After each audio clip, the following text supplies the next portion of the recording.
ಸ್ನೇಹಿತರೆ, ನೀವೆಂದಾದರೂ ಒಂದು ಬಂಡೆಯ ಪಕ್ಕದಲ್ಲಿ ನಿಂತು ಯೋಚನೆ ಮಾಡಿದ್ದೀರಾ? ಆ ಬೃಹತ್ ಬಂಡೆ ಕೇವಲ ಮಣ್ಣು ಮತ್ತು ಕಲ್ಲುಗಳಿಂದ ಮಾಡಲ್ಪಟ್ಟಿದ್ದರೂ ಸಹ ಮಳೆ, ಗಾಳಿ, ಬಿಸಿಲಿಗೆ ಜಗ್ಗದೆ ನಿಶ್ಚಲವಾಗಿ ನಿಂತಿರುತ್ತದೆ. ಆದರೆ ಅದೇ ಬಂಡೆಯ ಮೇಲೊಂದು ಸಣ್ಣ ನೀರಿನ ಹನಿ ನಿರಂತರವಾಗಿ ಬೀಳುತ್ತಿದ್ದರೆ ಕೆಲವು ವರ್ಷಗಳ ನಂತರ ಆ ಮೃದುವಾದ ಹನಿ ಬಂಡೆಯನ್ನೇ ಸೀಳಿಬಿಡುತ್ತದೆ. ನಮ್ಮ ಮನಸ್ಸು ಮತ್ತು ನಮ್ಮ ಆಲೋಚನೆಗಳು ಕೂಡ ಇಂತಹದೇ ಶಕ್ತಿಯನ್ನು ಹೊಂದಿವೆ. ನಮ್ಮ ದೈನಂದಿನ ಸಣ್ಣ ಸಣ್ಣ ಆಲೋಚನೆಗಳು ನಮ್ಮ ಇಡೀ ಜೀವನದ ಹಣೆಬರಹವನ್ನು ನಿರ್ಧರಿಸುತ್ತವೆ ಎಂದರೆ ನಿಮಗೆ ಆಶ್ಚರ್ಯವಾಗಬಹುದು.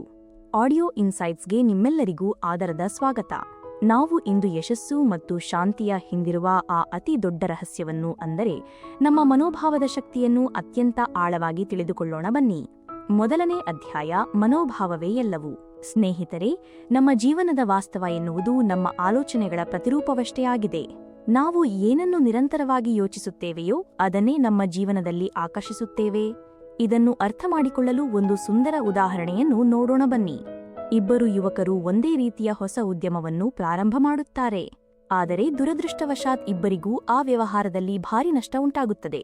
ಮೊದಲನೇ ವ್ಯಕ್ತಿ ತಕ್ಷಣವೇ ಬೇಸರಗೊಂಡು, ನನ್ನ ಹಣೆಬರಹವೇ ಸರಿ ಇಲ್ಲ, ನನಗೆ ಉದ್ಯಮ ಮಾಡಲು ಬರುವುದಿಲ್ಲ, ನಾನು ಯಾವುದಕ್ಕೂ ಲಾಯಕ್ಕಿಲ್ಲ ಎಂದು ಯೋಚಿಸಿ ಕೈಕಟ್ಟಿ ಕುಳಿತುಕೊಳ್ಳುತ್ತಾನೆ. ಆತ ತೀವ್ರ ಮಾನಸಿಕ ಖಿನ್ನತೆಗೆ ಒಳಗಾಗುತ್ತಾನೆ. ಆದರೆ ಎರಡನೇ ವ್ಯಕ್ತಿ ಅದೇ ನಷ್ಟವನ್ನು ಎದುರಿಸಿದಾಗ ಹೀಗೆ ಯೋಚಿಸುತ್ತಾನೆ: ಈ ಬಾರಿ ನನಗೆ ನಷ್ಟವಾಗಿದೆ ನಿಜ, ಆದರೆ ಇದರಿಂದ ನಾನು ಕಲಿತ ಪಾಠವೇನು ಮತ್ತು ನಾನು ಎಲ್ಲಿ ತಪ್ಪು ಮಾಡಿದೆ? ಮುಂದಿನ ಬಾರಿ ಈ ತಪ್ಪುಗಳು ಮರುಕಳಿಸದಂತೆ ಹೇಗೆ ಜಾಗರೂಕರಾಗಿರಬೇಕು ಎಂದು ಆಳವಾಗಿ ಯೋಚಿಸುತ್ತಾನೆ. ಆತ ತನ್ನ ತಪ್ಪುಗಳಿಂದ ಪಾಠ ಕಲಿತು ಅತ್ಯಂತ ಉತ್ಸಾಹದಿಂದ ಮತ್ತೆ ಎದ್ದು ನಿಲ್ಲುತ್ತಾನೆ. ಗಮನಿಸಿ ಸ್ನೇಹಿತರೆ, ಇಬ್ಬರಿಗೂ ಎದುರಾದ ಸಮಸ್ಯೆ ಒಂದೇ, ಇಬ್ಬರಿಗೂ ಉಂಟಾದ ನಷ್ಟವೂ ಒಂದೇ. ಆದರೆ ಇಬ್ಬರ ಫಲಿತಾಂಶಗಳು ಮಾತ್ರ ಸಂಪೂರ್ಣವಾಗಿ ಬೇರೆ ಬೇರೆಯಾದವು. ಇದಕ್ಕೆ ಕಾರಣವೇನು? ಅದೇ ಅವರ ಮನೋಭಾವ. ನಮ್ಮ ಮನಸ್ಸು ಎನ್ನುವುದು ಒಂದು ಅತ್ಯಂತ ಫಲವತ್ತಾದ ಕೃಷಿಭೂಮಿ ಇದ್ದ ಹಾಗೆ. ನಮ್ಮ ಆಲೋಚನೆಗಳು ಆ ಭೂಮಿಯಲ್ಲಿ ನಾವು ಬಿತ್ತುವ ಬೀಜಗಳು. ಆ ಭೂಮಿಗೆ ನೀವು ಕಳೆಗಿಡದ ಬೀಜ ಹಾಕಿದರೂ ಅದು ಬೆಳೆಸುತ್ತದೆ, ಅತ್ಯಂತ ರುಚಿಯಾದ ಹಣ್ಣಿನ ಬೀಜ ಹಾಕಿದರೂ ಬೆಳೆಸುತ್ತದೆ. ಆ ಫಲವತ್ತಾದ ಕೃಷಿಭೂಮಿ ಎಂದಿಗೂ ತಾರತಮ್ಯ ಮಾಡುವುದಿಲ್ಲ. ಅದೇ ರೀತಿ ನೋಡಿ, ನಿಮ್ಮ ಮನಸ್ಸಿಗೆ ನೀವು ನನ್ನಿಂದ ಸಾಧ್ಯವಿಲ್ಲ, ನಾನು ಸೋಲುತ್ತೇನೆ ಎಂಬ ನಕಾರಾತ್ಮಕ ಆಲೋಚನೆಗಳ ಬೀಜವನ್ನು ಬಿತ್ತಿದರೆ ನಿಮ್ಮ ಜೀವನದಲ್ಲಿ ಸೋಲನ್ನೇ ತಂದು ನಿಲ್ಲಿಸುತ್ತದೆ. ಅದೇ ನೀವು ನನ್ನಿಂದ ಸಾಧ್ಯ, ನಾನು ಗೆದ್ದೇ ಗೆಲ್ಲುತ್ತೇನೆ ಎಂಬ ಸಕಾರಾತ್ಮಕ ಬೀಜಗಳನ್ನು ಬಿತ್ತಿದರೆ ಅದು ಯಶಸ್ಸಿನ ನೂರಾರು ದಾರಿಗಳನ್ನು ನಿಮ್ಮ ಮುಂದೆ ತೆರೆಯುತ್ತದೆ. ನಾವು ನಮ್ಮೊಂದಿಗೆ ದಿನವಿಡೀ ಹೇಗೆ ಮಾತನಾಡಿಕೊಳ್ಳುತ್ತೇವೆ ಎನ್ನುವುದು ಅತ್ಯಂತ ಮುಖ್ಯವಾದ ವಿಷಯವಾಗಿದೆ. ಕಷ್ಟಗಳು ಬಂದಾಗ ಬೇರೆಯವರನ್ನು ದೂರುತ್ತಾ ಕೂರುವ ನಕಾರಾತ್ಮಕ ಮನಸ್ಥಿತಿಯಿಂದ ಹೊರಬಂದು ಪ್ರತಿ ಕಷ್ಟದಲ್ಲೂ ಒಂದು ಉತ್ತಮ ಅವಕಾಶವನ್ನು ಹುಡುಕುವ ಪ್ರಗತಿಪರ ಮನೋಭಾವವನ್ನು ನಾವು ಬೆಳೆಸಿಕೊಳ್ಳಬೇಕಾಗಿದೆ ಎಂದು ಜ್ಞಾನಿಗಳು ತಿಳಿಸಿಕೊಟ್ಟಿದ್ದಾರೆ. ಯಾಕೆಂದರೆ ಈ ಜಗತ್ತಿನಲ್ಲಿ ಮೊದಲು ಬದಲಾಗಬೇಕಾಗಿರುವುದು ನಮ್ಮ ಸುತ್ತಮುತ್ತಲಿನ ಪರಿಸ್ಥಿತಿಯಲ್ಲ, ನಮ್ಮ ಆಲೋಚನಾ ವಿಧಾನ. ನೀವು ನಿಮ್ಮ ಮನೋಭಾವವನ್ನು ಬದಲಾಯಿಸಿದರೆ ನಿಮ್ಮ ಇಡೀ ಜಗತ್ತೇ ಬದಲಾಗುತ್ತದೆ. ಇಂದಿನಿಂದಲೇ ನಿಮ್ಮ ಮನಸ್ಸೆಂಬ ಭೂಮಿಯಲ್ಲಿ ಕೇವಲ ಸಕಾರಾತ್ಮಕ ಆಲೋಚನೆಗಳ ಬೀಜವನ್ನು ಬಿತ್ತಲು ಪ್ರಾರಂಭಿಸಿ, ಅದ್ಭುತವಾದ ಸುಂದರ ಬೆಳೆ ನಿಮ್ಮದಾಗುತ್ತದೆ. ಎರಡನೇ ಅಧ್ಯಾಯ: ಸಕಾರಾತ್ಮಕತೆಯ ಶಕ್ತಿ. ನಾವು ಮೊದಲನೇ ಅಧ್ಯಾಯದಲ್ಲಿ ನಮ್ಮ ಮನಸ್ಸೆಂಬ ಭೂಮಿಯಲ್ಲಿ ಒಳ್ಳೆಯ ಆಲೋಚನೆಗಳ ಬೀಜಗಳನ್ನು ಬಿತ್ತಬೇಕು ಎಂದು ತಿಳಿದುಕೊಂಡೆವು ಅಲ್ವೇ? ಆದರೆ ಕೇವಲ ಬೀಜ ಬಿತ್ತಿದರೆ ಸಾಕೆ? ಅದು ಬೃಹತ್ ಮರವಾಗಿ ಬೆಳೆಯಲು ಅದಕ್ಕೆ ನೀರು ಮತ್ತು ಸೂರ್ಯನ ಬೆಳಕು ಬೇಕೇ ಬೇಕು. ಅದೇ ರೀತಿ ನಮ್ಮ ಗುರಿಗಳು ಸಾಧನೆಯಾಗಲು ಬೇಕಾದ ಆ ಸೂರ್ಯನ ಪ್ರಕಾಶವೇ ಸಕಾರಾತ್ಮಕತೆಯ ಶಕ್ತಿಯಾಗಿದೆ. ಬಹಳಷ್ಟು ಜನರು ಅಂದುಕೊಂಡಿದ್ದಾರೆ ಸಕಾರಾತ್ಮಕವಾಗಿ ಇರುವುದು ಎಂದರೆ ಜೀವನದಲ್ಲಿ ಎಷ್ಟೇ ದೊಡ್ಡ ಕಷ್ಟ ಬಂದರೂ ಒಳಗಡೆ ನೋವಿದ್ದರೂ ಸುಳ್ಳು ಸುಳ್ಳೇ ನಗುತ್ತಾ ಇರುವುದು ಎಂದು. ಆದರೆ ಅದು ಖಂಡಿತ ತಪ್ಪು. ಸಕಾರಾತ್ಮಕತೆ ಎಂದರೆ ಗಾಢವಾದ ಕತ್ತಲೆಯಲ್ಲೂ ಒಂದು ಸಣ್ಣ ಬೆಳಕಿನ ಕಿರಣವನ್ನು ಹುಡುಕುವ ಅದ್ಭುತ ಗುಣವಾಗಿದೆ.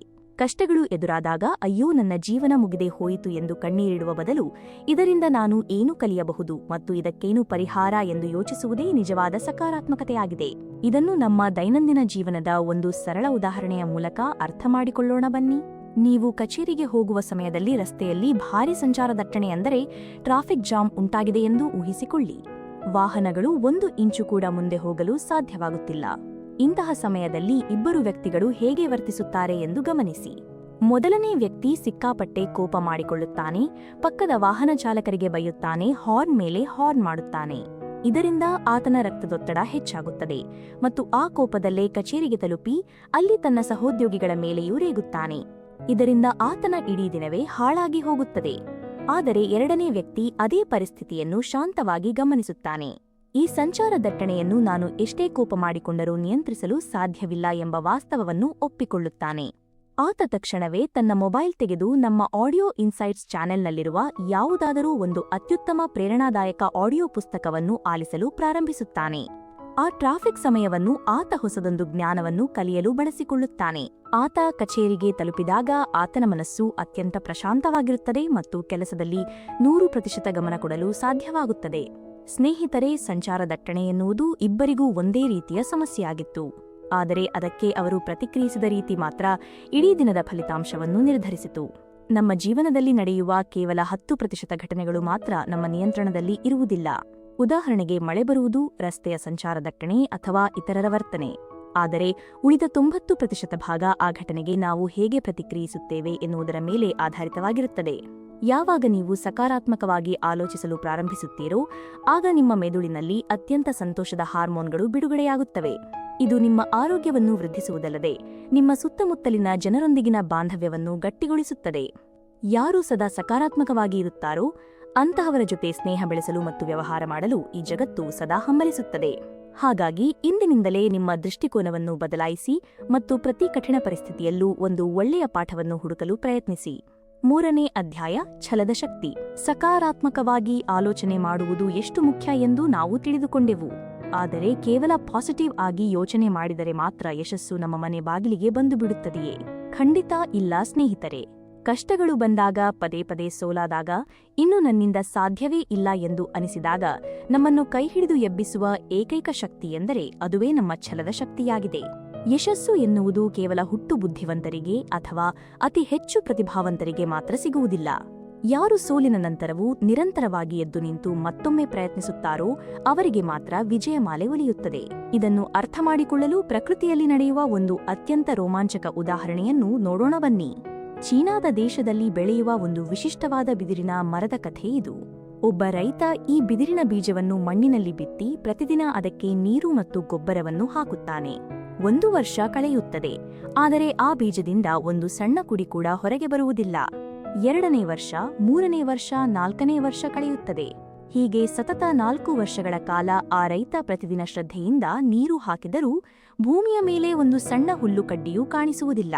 ಬೇರೆ ಯಾರೇ ಆಗಿದ್ದರೂ ಇದು ಕೆಲಸಕ್ಕೆ ಬಾರದ ಬೀಜ ಎಂದು ನಿರ್ಲಕ್ಷಿಸಿ ಹೋಗುತ್ತಿದ್ದರು. ಆದರೆ ಆ ರೈತ ತನ್ನ ಛಲವನ್ನು ಬಿಡುವುದಿಲ್ಲ. ಪ್ರತಿದಿನ ನೀರು ಹಾಕುತ್ತಲೇ ಇರುತ್ತಾನೆ. 5ನೇ ವರ್ಷದಲ್ಲಿ ಒಂದು ಅದ್ಭುತ ನಡೆಯುತ್ತದೆ. ಕೇವಲ 6 ವಾರಗಳಲ್ಲಿ, ಅಂದರೆ 1.5 ತಿಂಗಳ ಅವಧಿಯಲ್ಲಿ ಆ ಬಿದಿರಿನ ಮರ ಬರೋಬ್ಬರಿ 90 ಅಡಿ ಎತ್ತರಕ್ಕೆ ಬೆಳೆದು ನಿಲ್ಲುತ್ತದೆ. ಸ್ನೇಹಿತರೆ, ಈಗ ನೀವೇ ಯೋಚನೆ ಮಾಡಿ. ಆ ಮರ 90 ಅಡಿ ಬೆಳೆಯಲು ತೆಗೆದುಕೊಂಡ ಸಮಯ ಕೇವಲ 6 ವಾರಗಳೇ ಅಥವಾ 5 ವರ್ಷಗಳೇ? ಖಂಡಿತವಾಗಿಯೂ 5 ವರ್ಷಗಳು. ಆ ಮೊದಲ 4 ವರ್ಷಗಳಲ್ಲಿ ಆ ಬಿದಿರಿನ ಬೀಜ ಭೂಮಿಯ ಮೇಲ್ಭಾಗದಲ್ಲಿ ಬೆಳೆಯುವ ಬದಲು ಭವಿಷ್ಯದಲ್ಲಿ 90 ಅಡಿ ಎತ್ತರಕ್ಕೆ ಬೆಳೆದು ನಿಲ್ಲಲು ಬೇಕಾದ ಅತ್ಯಂತ ಗಟ್ಟಿಯಾದ ಬೇರುಗಳನ್ನು ಭೂಮಿಯ ಆಳಕ್ಕೆ ಬಿಡುತ್ತಿತ್ತು. ಆ 4 ವರ್ಷಗಳಲ್ಲಿ ರೈತ ಒಂದೇ ಒಂದು ದಿನ ನೀರು ಹಾಕುವುದನ್ನು ನಿಲ್ಲಿಸಿದ್ದರೂ ಆ ಬೀಜ ಮಣ್ಣಿನಲ್ಲೇ ಸತ್ತು ಹೋಗುತ್ತಿತ್ತು. ನಮ್ಮ ಜೀವನವೂ ಕೂಡ ಇದೇ ಬಿದಿರಿನ ಮರದ ಹಾಗೆ ನೋಡಿ. ನಾವು ಒಂದು ಹೊಸ ವ್ಯವಹಾರವನ್ನು ಪ್ರಾರಂಭಿಸುತ್ತೇವೆ ಅಥವಾ ಯಾವುದಾದರೂ ಕಠಿಣ ಪರೀಕ್ಷೆಗೆ ಓದುತ್ತೇವೆ. 1 ತಿಂಗಳು, 2 ತಿಂಗಳು ಅಥವಾ 6 ತಿಂಗಳು ಕಷ್ಟಪಡುತ್ತೇವೆ. ಆದರೆ ನಾವು ಅಂದುಕೊಂಡಂತೆ ತಕ್ಷಣಕ್ಕೆ ದುಡ್ಡು ಅಥವಾ ಫಲಿತಾಂಶ ಬರಲಿಲ್ಲ ಎಂದ ತಕ್ಷಣ ನನ್ನ ಕೈಯಲ್ಲಿ ಆಗಲ್ಲ ಎಂದು ಪ್ರಯತ್ನವನ್ನು ನಿಲ್ಲಿಸಿಬಿಡುತ್ತೇವೆ. ಆದರೆ ನೆನಪಿಡಿ ಸ್ನೇಹಿತರೆ, ಸೋಲು ಎನ್ನುವುದು ಯಶಸ್ಸಿನ ವಿರುದ್ಧ ಪದವಲ್ಲ, ಅದು ಯಶಸ್ಸಿನ ಒಂದು ಪ್ರಮುಖ ಭಾಗವಾಗಿದೆ. ನೀವು ಸೋಲುತ್ತಿದ್ದೀರಿ ಎಂದರೆ ನಿಮ್ಮ ಬೇರುಗಳು ಭೂಮಿಯ ಆಳಕ್ಕೆ ಇಳಿದು ಗಟ್ಟಿಯಾಗುತ್ತಿವೆ ಎಂದರ್ಥ. 99% ಜನರು ಯಶಸ್ಸಿನ ತೀರ ಹತ್ತಿರ ಬಂದು ತಮ್ಮ ಪ್ರಯತ್ನವನ್ನು ಕೈಬಿಡುತ್ತಾರೆ. ಆದರೆ ಆ ಕೊನೆಯ 1% ಕಷ್ಟವನ್ನು ದಾಟುವ ಛಲ ಯಾರಿಗಿರುತ್ತದೆಯೋ ಅವರು ಮಾತ್ರ ಇತಿಹಾಸ ಸೃಷ್ಟಿಸುತ್ತಾರೆ. ಆದ್ದರಿಂದ ನೀವು ಯಾವುದೇ ಕೆಲಸ ಮಾಡುತ್ತಿದ್ದರೂ ತಕ್ಷಣಕ್ಕೆ ಪ್ರತಿಫಲ ಸಿಗುತ್ತಿಲ್ಲ ಎಂದು ನಿರಾಸೆಗೊಳ್ಳಬೇಡಿ. ಪಟ್ಟು ಬಿಡದೆ ಪ್ರಯತ್ನಿಸುತ್ತಲೇ ಇರಿ. ನಿಮ್ಮ ಗೆಲುವಿನ ಸಮಯ ಕೂಡ ಖಂಡಿತ ಬಂದೇ ಬರುತ್ತದೆ. 4ನೇ ಅಧ್ಯಾಯ, ಕೃತಜ್ಞತೆಯ ಶಕ್ತಿ. ನಮ್ಮ ಗುರಿಯತ್ತ ಛಲದಿಂದ ಮುನ್ನುಗ್ಗುವುದು ಎಷ್ಟು ಮುಖ್ಯ ಎಂದು ನಾವು ನೋಡಿದೆವು. ಆದರೆ ಯಶಸ್ಸಿನ ಪ್ರಯಾಣದಲ್ಲಿ ಕೇವಲ ಹಣ ಮತ್ತು ಅಧಿಕಾರ ಸಿಕ್ಕರೆ ಸಾಕೆ? ಖಂಡಿತ ಇಲ್ಲ. ಯಶಸ್ಸಿನ ಜೊತೆಗೆ ನಮ್ಮ ಮನಸ್ಸಿಗೆ ನಿಜವಾದ ನೆಮ್ಮದಿ ಮತ್ತು ಸಂತೋಷವನ್ನು ತಂದುಕೊಡುವ ಒಂದು ಅದ್ಭುತ ಮ್ಯಾಜಿಕ್ ಇದೆ. ಅದುವೇ ಕೃತಜ್ಞತೆಯ ಶಕ್ತಿಯಾಗಿದೆ. ನಿಮ್ಮ ಬಳಿ ಈಗ ಏನಿಲ್ಲವೋ ಅದರ ಬಗ್ಗೆ ದಿನವಿಡೀ ಕೊರಗುವುದನ್ನು ಬಿಟ್ಟು ನಿಮ್ಮ ಬಳಿ ಪ್ರಸ್ತುತ ಏನಿದೆಯೋ ಅದಕ್ಕಾಗಿ ಆ ಭಗವಂತನಿಗೆ ಅಥವಾ ಪ್ರಕೃತಿಗೆ ಧನ್ಯವಾದ ಹೇಳುವುದೇ ನಿಜವಾದ ಕೃತಜ್ಞತೆಯಾಗಿದೆ. ಇದನ್ನು ನಮ್ಮ ಜೀವನಕ್ಕೆ ಅಳವಡಿಸಿಕೊಳ್ಳಲು ಒಂದು ಅತ್ಯಂತ ಮನಮುಟ್ಟುವ ಕಥೆಯನ್ನು ಕೇಳೋಣ ಬನ್ನಿ. ಒಬ್ಬ ಯುವಕನಿಗೆ ಬಹಳ ದಿನಗಳಿಂದ ಒಂದು ಆಸೆ ಇರುತ್ತದೆ. ತನ್ನ ಸ್ನೇಹಿತರೆಲ್ಲರೂ ಸಾವಿರಾರು ರೂಪಾಯಿ ಬೆಲೆಯ ಲೇಟೆಸ್ಟ್ ಡಿಸೈನ್ನ ಬ್ರಾಂಡೆಡ್ ಶೂ ಹಾಕಿಕೊಂಡು ಓಡಾಡುತ್ತಿದ್ದಾರೆ. ನನಗೂ ಅದೇ ರೀತಿಯ ಶೂ ಬೇಕು ಎಂದು ಆತ ಹಂಬಲಿಸುತ್ತಾನೆ. ಆದರೆ ಆತನ ಬಳಿ ಅಷ್ಟು ಹಣ ಇರುವುದಿಲ್ಲ. ಒಂದು ದಿನ ಅದೇ ಬೇಸರದಲ್ಲಿ ನನ್ನ ಹಣೆಬರಹವೇ ಇಷ್ಟು, ದೇವರಿಗೆ ನನ್ನ ಮೇಲೆ ಕರುಣೆಯೇ ಇಲ್ಲ, ಕನಿಷ್ಠ ಒಂದು ಒಳ್ಳೆಯ ಶೂ ಕೂಡ ನನಗೆ ಸಿಗುತ್ತಿಲ್ಲ ಎಂದು ದೇವರಿಗೆ ಬೈಯುತ್ತಾ ದೇವಸ್ಥಾನದ ಮೆಟ್ಟಿಲುಗಳನ್ನು ಇಳಿದು ಬರುತ್ತಿರುತ್ತಾನೆ. ಆಗ ಮೆಟ್ಟಿಲಿನ ಕೆಳಗೆ ಕುಳಿತಿದ್ದ ಒಬ್ಬ ವ್ಯಕ್ತಿಯನ್ನು ನೋಡಿ ಆ ಯುವಕ ಒಮ್ಮೆಲೇ ಬೆಚ್ಚಿಬೀಳುತ್ತಾನೆ. ಯಾಕೆ ಗೊತ್ತೇ? ಆ ವ್ಯಕ್ತಿಗೆ ಶೂ ಹಾಕಿಕೊಳ್ಳಲು 2 ಕಾಲುಗಳೇ ಇರಲಿಲ್ಲ. ಆದರೂ ಆತನ ಮುಖದಲ್ಲಿ ಯಾವುದೇ ದುಃಖವಿರಲಿಲ್ಲ. ಬರುವ ಹೋಗುವ ಜನರನ್ನು ನೋಡಿ ಮುಗುಳ್ನಗುತ್ತಾ ತನ್ನ ಪಾಡಿಗೆ ತಾನು ಕುಳಿತಿದ್ದ. ಆಗ ಆ ಯುವಕನಿಗೆ ತನ್ನ ತಪ್ಪಿನ ಅರಿವಾಗುತ್ತದೆ. ಆತ ಮನದಲ್ಲೇ, ದೇವರೇ ನನ್ನನ್ನು ಕ್ಷಮಿಸು, ನನ್ನ ಬಳಿ ಹಾಕಿಕೊಳ್ಳಲು ಬ್ರಾಂಡೆಡ್ ಶೂ ಇಲ್ಲ ಎಂದು ನಾನು ಅಳುತ್ತಿದ್ದೆ. ಆದರೆ ನೀನು ನನಗೆ ನಡೆಯಲು 2 ಗಟ್ಟಿಯಾದ ಮತ್ತು ಆರೋಗ್ಯಕರವಾದ ಕಾಲುಗಳನ್ನು ಕೊಟ್ಟಿದ್ದೀಯಲ್ಲ, ಇದಕ್ಕಿಂತ ದೊಡ್ಡ ಆಸ್ತಿ ಬೇರೊಂದಿಲ್ಲ ಎಂದು ಆ ಕ್ಷಣವೇ ಕೃತಜ್ಞತೆ ಸಲ್ಲಿಸುತ್ತಾನೆ. ಸ್ನೇಹಿತರೆ, ನಮ್ಮ ದಿನನಿತ್ಯದ ಜೀವನವೂ ಹೀಗೆಯೇ ಆಗಿದೆ ಅಲ್ವೇ? ನಾವು ಯಾವಾಗಲೂ ಸಾಮಾಜಿಕ ಜಾಲತಾಣಗಳಲ್ಲಿ ಬೇರೆಯವರ ಜೀವನವನ್ನು ನೋಡಿ, ನನ್ನ ಹತ್ತಿರ ದೊಡ್ಡ ಕಾರು ಇಲ್ಲ, ಸ್ವಂತ ಮನೆ ಇಲ್ಲ, ಬೆಲೆ ಬಾಳುವ ಮೊಬೈಲ್ ಇಲ್ಲ ಎಂದು ದಿನವಿಡೀ ಕೊರಗುತ್ತಿರುತ್ತೇವೆ. ಆದರೆ ಇಂದು ನೀವು ಉಸಿರಾಡುತ್ತಿರುವ ಪ್ರಾಣವಾಯು, ನೀವು ತಿನ್ನುತ್ತಿರುವ 3 ಹೊತ್ತಿನ ಊಟ, ನಿಮ್ಮನ್ನು ಪ್ರೀತಿಯಿಂದ ನೋಡಿಕೊಳ್ಳುವ ಕುಟುಂಬ ಮತ್ತು ನಿಮ್ಮ ಉತ್ತಮ ಆರೋಗ್ಯ ಇವೆಲ್ಲವೂ ಇಂದಿಗೂ ಕೂಡ ಪ್ರಪಂಚದ ಕೋಟ್ಯಾಂತರ ಜನರಿಗೆ ಕೇವಲ ಒಂದು ಸುಂದರ ಕನಸಷ್ಟೇ ಆಗಿದೆ. ಆ ಕನಸನ್ನು ನೀವು ಈಗಾಗಲೇ ಜೀವಿಸುತ್ತಿದ್ದೀರಾ ಎನ್ನುವುದನ್ನು ಎಂದಿಗೂ ಮರೆಯಬೇಡಿ. ವಿಜ್ಞಾನದ ಪ್ರಕಾರ ಕೂಡ ಯಾರು ಪ್ರತಿದಿನ ಬೆಳಿಗ್ಗೆ ಎದ್ದ ತಕ್ಷಣ ತಮಗಿರುವ ಸೌಲಭ್ಯಗಳಿಗೆ ಕೃತಜ್ಞತೆ ಸಲ್ಲಿಸುತ್ತಾರೋ ಅವರ ಮೆದುಳಿನಲ್ಲಿರುವ ಒತ್ತಡ ಕಡಿಮೆಯಾಗಿ ಹೊಸ ಅವಕಾಶಗಳನ್ನು ಹುಡುಕುವ ಶಕ್ತಿ ಹೆಚ್ಚಾಗುತ್ತದೆ. ನಿಮಗೆ ಜೀವನದಲ್ಲಿ ಇನ್ನಷ್ಟು ಒಳ್ಳೆಯದಾಗಬೇಕು ಎಂದರೆ ಮೊದಲು ಈಗ ನಿಮ್ಮ ಬಳಿ ಇರುವ ಪ್ರತಿಯೊಂದು ಸಣ್ಣ ವಸ್ತುಗಳಿಗೂ ಮತ್ತು ಸಂಬಂಧಗಳಿಗೂ ಕೃತಜ್ಞರಾಗಿರಲು ಕಲಿಯಿರಿ. ಇಂದಿನಿಂದ ಪ್ರತಿದಿನ ರಾತ್ರಿ ಮಲಗುವ ಮುನ್ನ ಒಂದು ಡೈರಿಯಲ್ಲಿ ಆ ದಿನ ನಡೆದ 3 ಒಳ್ಳೆಯ ವಿಷಯಗಳನ್ನು ನೆನಪಿಸಿಕೊಂಡು ಧನ್ಯವಾದ ಬರೆಯುವ ಅಭ್ಯಾಸ ಮಾಡಿಕೊಳ್ಳಿ. ನಿಮ್ಮ ಜೀವನದಲ್ಲಿ ಪವಾಡಗಳು ನಡೆಯುವುದನ್ನು ನೀವೇ ಕಣ್ಣಾರೆ ನೋಡುತ್ತೀರಾ. 5ನೇ ಅಧ್ಯಾಯ, ಏಕಾಗ್ರತೆಯ ಶಕ್ತಿ. ಕೃತಜ್ಞತೆಯಿಂದ ಮನಸ್ಸಿಗೆ ನೆಮ್ಮದಿ ಸಿಗುತ್ತದೆ ಎಂದು ನಾವು ತಿಳಿದುಕೊಂಡೆವು. ಆದರೆ ನಮ್ಮ ಗುರಿಗಳನ್ನು ಬೇಗನೆ ತಲುಪಲು ಮತ್ತು ನಮ್ಮ ಶಕ್ತಿಯನ್ನು ಸರಿಯಾಗಿ ಬಳಸಿಕೊಳ್ಳಲು ನಮಗೊಂದು ಪ್ರಬಲ ಅಸ್ತ್ರ ಬೇಕು. ಅದುವೇ ಏಕಾಗ್ರತೆಯ ಶಕ್ತಿಯಾಗಿದೆ. ನೀವು ಎಲ್ಲಿ ನಿಮ್ಮ ಗಮನವನ್ನು, ಅಂದರೆ ಫೋಕಸ್ ಹರಿಸುತ್ತೀರೋ ಅಲ್ಲಿ ನಿಮ್ಮ ಶಕ್ತಿ ಹರಿಯುತ್ತದೆ ಮತ್ತು ಅದೇ ನಿಮ್ಮ ಜೀವನದಲ್ಲಿ ಬೆಳೆಯುತ್ತದೆ. ಇದನ್ನು ಅರ್ಥ ಮಾಡಿಕೊಳ್ಳಲು ನಮ್ಮ ಬಾಲ್ಯದ ಒಂದು ಸಣ್ಣ ಆಟವನ್ನು ನೆನಪು ಮಾಡಿಕೊಳ್ಳೋಣ ಬನ್ನಿ. ಅತ್ಯಂತ ಪ್ರಖರವಾದ ಬಿಸಿಲಿನಲ್ಲಿ ಒಂದು ಕಾಗದವನ್ನು ಇಟ್ಟರೆ ಎಷ್ಟೇ ಹೊತ್ತಾದರೂ ಆ ಕಾಗದ ಸುಟ್ಟು ಹೋಗುವುದಿಲ್ಲ ಅಲ್ವೇ? ಆದರೆ ಅದೇ ಸೂರ್ಯನ ಬಿಸಿಲಿಗೆ ಒಂದು ಭೂತಗನ್ನಡಿ, ಅಂದರೆ ಮ್ಯಾಗ್ನಿಫೈಯಿಂಗ್ ಗ್ಲಾಸ್ ಹಿಡಿದು ಸೂರ್ಯನ ಎಲ್ಲಾ ಕಿರಣಗಳನ್ನು ಆ ಕಾಗದದ ಮೇಲಿರುವ ಒಂದೇ ಒಂದು ಸಣ್ಣ ಬಿಂದುವಿನ ಮೇಲೆ ಕೇಂದ್ರೀಕರಿಸಿದರೆ ಏನಾಗುತ್ತದೆ? ಕೇವಲ ಕೆಲವೇ ಸೆಕೆಂಡುಗಳಲ್ಲಿ ಆ ಕಾಗದ ಬೆಂಕಿ ಹೊತ್ತಿಕೊಂಡು ಉರಿಯಲು ಪ್ರಾರಂಭಿಸುತ್ತದೆ. ಸೂರ್ಯನ ಬೆಳಕಿಗೆ ಆ ಶಕ್ತಿ ಮೊದಲೇ ಇತ್ತು, ಆದರೆ ಆ ಕಿರಣಗಳು ಎಲ್ಲೆಡೆ ಚದುರಿ ಹೋಗಿದ್ದವು. ಯಾವಾಗ ನಾವು ಅದನ್ನು ಒಂದೇ ಕಡೆ ಕೇಂದ್ರೀಕರಿಸಿದೆವೋ ಆಗ ಅದು ಅತ್ಯಂತ ಪ್ರಬಲವಾದ ಶಕ್ತಿಯಾಗಿ ಬದಲಾಯಿತು. ಸ್ನೇಹಿತರೆ, ನಮ್ಮ ಇಂದಿನ ಜೀವನವೂ ಕೂಡ ಇದೇ ಕಾಗದ ಮತ್ತು ಭೂತಗನ್ನಡಿಯ ಕಥೆಯಂತಾಗಿದೆ. ನಮ್ಮಲ್ಲಿ ಅದ್ಭುತವಾದ ಶಕ್ತಿ ಮತ್ತು ಪ್ರತಿಭೆ ಇದೆ, ಆದರೆ ನಾವು ಆ ಶಕ್ತಿಯನ್ನು ಒಂದೇ ಗುರಿಯ ಮೇಲೆ ಕೇಂದ್ರೀಕರಿಸುತ್ತಿಲ್ಲ. ನಮ್ಮ ಮೆದುಳು ಪ್ರತಿದಿನ ನೂರಾರು ಡಿಸ್ಟ್ರಾಕ್ಷನ್ಗಳಲ್ಲಿ ಹರಿದು ಹಂಚಿ ಹೋಗುತ್ತಿದೆ. ಒಂದು ಕಡೆ ಕಚೇರಿಯ ಕೆಲಸ ಅಥವಾ ಓದು, ಇನ್ನೊಂದು ಕಡೆ ವಾಟ್ಸಪ್ ಸಂದೇಶಗಳು, ಮತ್ತೊಂದು ಕಡೆ ಇನ್ಸ್ಟಾಗ್ರಾಮ್ ರೀಲ್ಸ್ಗಳು, ಜೊತೆಗೆ ಒಂದೇ ಬಾರಿಗೆ 4-5 ಕೆಲಸಗಳನ್ನು ಒಟ್ಟಿಗೆ ಮಾಡಲು ಹೋಗುತ್ತೇವೆ. ಹೀಗೆ ನಮ್ಮ ಶಕ್ತಿಯನ್ನು ನೂರಾರು ಕಡೆ ಹಂಚಿದಾಗ ನಮಗೆ ಸಿಗುವ ಫಲಿತಾಂಶ ಶೂನ್ಯವಾಗಿರುತ್ತದೆ. ನೀವು 2 ದೋಣಿಯ ಮೇಲೆ ಕಾಲಿಟ್ಟರೆ ಎಂದಿಗೂ ಗುರಿ ತಲುಪಲು ಸಾಧ್ಯವಿಲ್ಲ. ಯಶಸ್ವಿಯಾದ ಪ್ರತಿಯೊಬ್ಬ ವ್ಯಕ್ತಿಯ ಹಿಂದಿರುವ ಅತಿ ದೊಡ್ಡ ರಹಸ್ಯವೆಂದರೆ ಅವರ ಲೇಸರ್ ಫೋಕಸ್ ಆಗಿದೆ. ನೀವು ಒಂದು ದೊಡ್ಡ ಗುರಿಯನ್ನು ಇಟ್ಟುಕೊಂಡಾಗ ನಿಮ್ಮ ಇಡೀ ದಿನದ ಗಮನ ಕೇವಲ ಆ ಒಂದೇ ಗುರಿಯ ಮೇಲೆ ಇರಬೇಕು. ಯಾವುದೇ ಕೆಲಸವನ್ನು ಪ್ರಾರಂಭ ಮಾಡುವ ಮುನ್ನ ನಿಮ್ಮನ್ನು ನೀವೇ ಕೇಳಿಕೊಳ್ಳಿ, ನಾನು ಈಗ ಮಾಡುತ್ತಿರುವ ಈ ಕೆಲಸ ನನ್ನನ್ನು ನನ್ನ ಗುರಿಯತ್ತ ಕೊಂಡೊಯ್ಯುತ್ತಿದೆಯೇ ಅಥವಾ ನನ್ನ ಸಮಯವನ್ನು ವ್ಯರ್ಥ ಮಾಡುತ್ತಿದೆಯೇ ಎಂದು. ಆದ್ದರಿಂದ ಇಂದಿನಿಂದ ಒಂದೇ ಸಮಯದಲ್ಲಿ 10 ಕೆಲಸಗಳನ್ನು ಮಾಡುವುದನ್ನು ಬಿಟ್ಟುಬಿಡಿ. ಒಂದೇ ಸಮಯದಲ್ಲಿ ಕೇವಲ ಒಂದು ಕೆಲಸವನ್ನು ಕೈಗೆತ್ತಿಕೊಳ್ಳಿ ಮತ್ತು ಅದರ ಮೇಲೆ ನಿಮ್ಮ 100% ಗಮನವಿರಲಿ. ಆಗ ನೀವು ಅಂದುಕೊಂಡಿದ್ದಕ್ಕಿಂತ 10 ಪಟ್ಟು ಬೇಗ ಯಶಸ್ಸನ್ನು ಸಾಧಿಸುತ್ತೀರಾ. 6ನೇ ಅಧ್ಯಾಯ, ಶಿಸ್ತಿನ ಶಕ್ತಿ. ನಾವು ನಮ್ಮ ಗುರಿಯ ಮೇಲೆ ಗಮನ ಹರಿಸುವುದನ್ನು ಕಲಿತೆವು. ಆದರೆ ಆ ಗಮನವನ್ನು ಪ್ರತಿದಿನ ಕಾಪಾಡಿಕೊಳ್ಳಲು ನಮ್ಮಲ್ಲಿ ಒಂದು ಅತ್ಯಂತ ಪ್ರಮುಖವಾದ ಗುಣ ಇರಲೇಬೇಕು, ಅದೇ ಶಿಸ್ತಿನ ಶಕ್ತಿಯಾಗಿದೆ. ಬಹಳಷ್ಟು ಜನರು ಪ್ರೇರಣೆ ಅಂದರೆ ಮೋಟಿವೇಶನ್ ಮತ್ತು ಶಿಸ್ತು ಎರಡೂ ಒಂದೇ ಎಂದುಕೊಂಡಿದ್ದಾರೆ. ಆದರೆ ಇವೆರಡರ ನಡುವೆ ಭಾರೀ ವ್ಯತ್ಯಾಸವಿದೆ. ಇದನ್ನು ಒಂದು ಸುಂದರ ಉದಾಹರಣೆಯ ಮೂಲಕ ಅರ್ಥಮಾಡಿಕೊಳ್ಳೋಣ ಬನ್ನಿ. ನೀವು ಹೊಸದೊಂದು ಕನಸಿನ ವಾಹನವನ್ನು ಖರೀದಿಸಬೇಕು ಅಥವಾ ಹೂಡಿಕೆಯಲ್ಲಿ ದೊಡ್ಡ ಸಾಧನೆ ಮಾಡಿ ಆರ್ಥಿಕ ಸ್ವಾತಂತ್ರ್ಯವನ್ನು ಪಡೆಯಬೇಕು ಎಂಬ ದೊಡ್ಡ ಗುರಿಯನ್ನು ಇಟ್ಟುಕೊಂಡಿದ್ದೀರಾ ಎಂದುಕೊಳ್ಳಿ. ಅಂತರ್ಜಾಲದಲ್ಲಿ ಒಂದು ಸ್ಫೂರ್ತಿದಾಯಕ ವಿಡಿಯೋ ನೋಡಿದ ತಕ್ಷಣ ನಿಮ್ಮ ಮೈಯಲ್ಲಿ ವಿದ್ಯುತ್ ಪ್ರವಹಿಸಿದಂತೆ ಆಗುತ್ತದೆ. ಇಂದಿನಿಂದಲೇ ನಾನು ಬದಲಾಗುತ್ತೇನೆ, ಪ್ರತಿದಿನ ಬೆಳಿಗ್ಗೆ 5 ಗಂಟೆಗೆ ಎದ್ದು ಪುಸ್ತಕ ಓದುತ್ತೇನೆ, ಅನಗತ್ಯ ಖರ್ಚು ಮಾಡುವುದಿಲ್ಲ ಎಂದು ದೃಢ ಪ್ರತಿಜ್ಞೆ ಮಾಡುತ್ತೀರಾ. ಮೊದಲನೇ ದಿನ ಮತ್ತು ಎರಡನೇ ದಿನ ಸರಿಯಾಗಿ 5 ಗಂಟೆಗೆ ಏಳುತ್ತೀರಾ. ಆದರೆ 4ನೇ ದಿನ ಹೊರಗಡೆ ಸಣ್ಣದಾಗಿ ಮಳೆ ಬರುತ್ತಿರುತ್ತದೆ, ವಿಪರೀತ ಚಳಿ ಇರುತ್ತದೆ. ಅಲಾರ್ಮ್ ರಿಂಗ್ ಆದ ತಕ್ಷಣ ನಿಮ್ಮ ಮನಸ್ಸು ಮೆಲ್ಲಗೆ ಹೇಳುತ್ತದೆ, ಇವತ್ತೊಂದು ದಿನ ಮಲಗಿಬಿಡು, ನಾಳೆಯಿಂದ ಖಂಡಿತ ಬೇಗ ಏಳಬಹುದು ಎಂದು. ಗಮನಿಸಿ ಸ್ನೇಹಿತರೆ, ಆ 4ನೇ ದಿನ ಚಳಿಯಲ್ಲಿ ಹೊದಿಕೆ ಹೊದ್ದು ಮಲಗಲು ಹೇಳುತ್ತದಲ್ಲ, ಅದು ನಿಮ್ಮ ಮೋಟಿವೇಶನ್ ಸತ್ತು ಹೋದ ಸಮಯ. ಆದರೆ ಇಲ್ಲ, ನನಗೆ ನಿದ್ದೆಗಿಂತ ನನ್ನ ಗುರಿ ಮುಖ್ಯ, ನನ್ನ ಕನಸಿನ ವಾಹನ ಮುಖ್ಯ ಎಂದು ಆ ಹೊದಿಕೆಯನ್ನು ಕಿತ್ತೆಸೆದು ಎದ್ದು ಕೂರುತ್ತೀರಲ್ಲ, ಅದೇ ಶಿಸ್ತು ಅಂದರೆ ಡಿಸಿಪ್ಲಿನ್. ಮೋಟಿವೇಶನ್ ಎನ್ನುವುದು ಬೆಂಕಿ ಕಡ್ಡಿ ಇದ್ದ ಹಾಗೆ, ಅದು ಕೇವಲ ಬೆಂಕಿಯನ್ನು ಹೊತ್ತಿಸಲು ಅಂದರೆ ಕೆಲಸವನ್ನು ಪ್ರಾರಂಭಿಸಲು ಮಾತ್ರ ಸಹಾಯ ಮಾಡುತ್ತದೆ. ಆದರೆ ಶಿಸ್ತು ಎನ್ನುವುದು ಉರುವಲು ಕಟ್ಟಿಗೆಯ ಹಾಗೆ, ಅದು ಆ ಬೆಂಕಿ ನಿರಂತರವಾಗಿ ಉರಿಯುವಂತೆ ಕಾಪಾಡುತ್ತದೆ. ನೀವು ಕೇವಲ ಮೋಟಿವೇಶನ್ ಮೇಲೆ ಆಧಾರಿತವಾಗಿದ್ದರೆ ನಿಮ್ಮ ಮೂಡ್ ಚೆನ್ನಾಗಿದ್ದಾಗ ಮಾತ್ರ ಕೆಲಸ ಮಾಡುತ್ತೀರಾ. ಆದರೆ ಶಿಸ್ತು ನಿಮ್ಮ ಮೂಡನ್ನು ಲೆಕ್ಕಿಸುವುದಿಲ್ಲ. ಶಿಸ್ತು ಎಂದರೆ ನಿಮಗೆ ಆ ಕೆಲಸ ಮಾಡಲು ಇಷ್ಟವಿದೆಯೋ ಇಲ್ಲವೋ, ನಿಮ್ಮ ಮನಸ್ಥಿತಿ ಚೆನ್ನಾಗಿದೆಯೋ ಇಲ್ಲವೋ, ಮಾಡಬೇಕಾದ ಕೆಲಸವನ್ನು ಮಾಡಬೇಕಾದ ಸಮಯಕ್ಕೆ ಸರಿಯಾಗಿ ಮಾಡುವುದಾಗಿದೆ.